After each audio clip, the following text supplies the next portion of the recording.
Magandang hapon mga mahal kong kapatid. Sa mga kapatid po natin Kristiyano, sumayin ang kapayapaan. Ako po ay siyempre, unang-una nagpapasalamat po sa ating Mayora Pagyaw. Maraming salamat po. Siyempre kay Congresswoman, maraming salamat po. Ito po ang pagpunta namin dito. Ako po ay siyempre, kailangan po natin bigyan ng masigabong palakpakan ang Senate President ng Taong Bayan.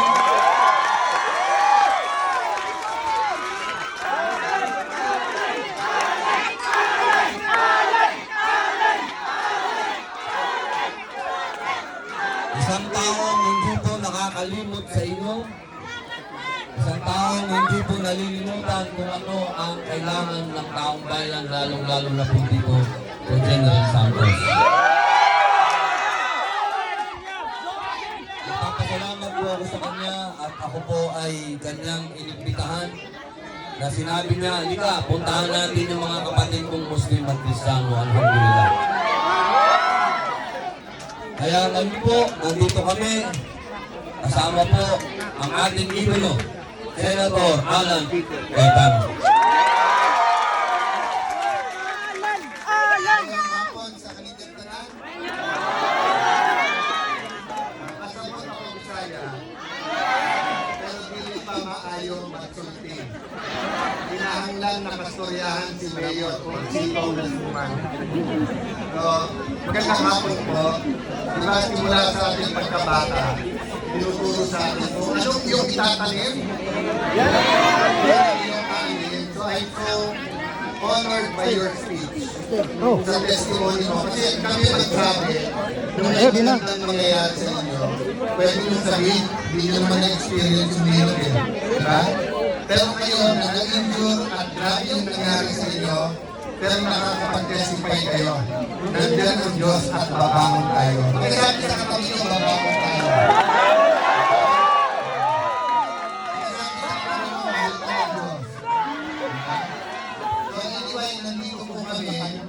Para tulungan ng si Mayor at si Congresswoman kasi kayo naman talaga ang naapektuhan.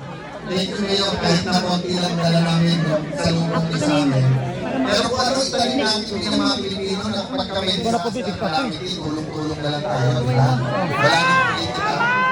So, sabi ni Robin, may sinanda tayong konting bigas, konting grocery.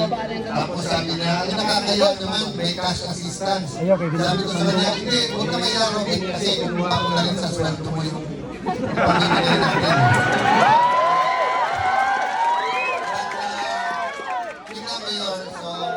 Bagaman alam niyo man po, may problema sa legal, si Senator Bato, tumutulong pa rin. Diba? Si Senator Dinggoy, nasa kulungan na, namiminsipyo, pero sabi sa amin, sama yung anak ko nung unang punta. Nung sinabi kong pupunta ulit, sabi niya, tulong na naman siya. Kaya yung problema, hindi na nga na kinukuha sa ito niya, tutulong pa rin. No? Mayor, Congresswoman, kung ilang ulit yung nasirang 34,000 na kabahayan. So hindi biro yun. So una-una, kasi kung magpapagawa ang gobyerno, sabay-sabay, hindi naman matatapos, lahat kayo walang bahay.